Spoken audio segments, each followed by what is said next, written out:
پھر اس سے پہلے ایک اٹیک ہوتا ہے ٹیپو ٹرکا والا کے گھر پر.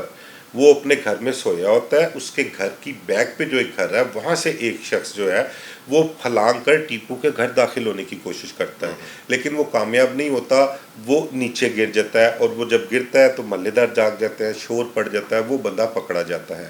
وہ ایف آئی آر بھی ابھی گوال منڈی میں درج ہے, آج تک وہ ریکارڈ پہ موجود ہے. پھر ایوان عدل والا واقعہ ہو گیا, وہاں پہ ٹیپو زخمی ہوا, 4-5 لوگ جو ہے اس میں مرڈر ہو گئے, اس کی ایف آئی آر درج ہوتی ہے گوگی بٹ, تیفی بٹ وغیرہ کے خلاف. پھر اس کے بعد ٹیپو ٹرکا والا کے خلاف جو ہے وہ ایک اپنا نوری نتھ کا بیٹا ظفری نتھ قتل ہوتا ہے لکشمی چوک میں, اس کی ایف آئی آر درج ہو جاتی ہے. ٹیپو ٹرکا والا کے خلاف ٹیپو بھاگ جاتا ہے, مفرور رہتا ہے اس معاملے میں.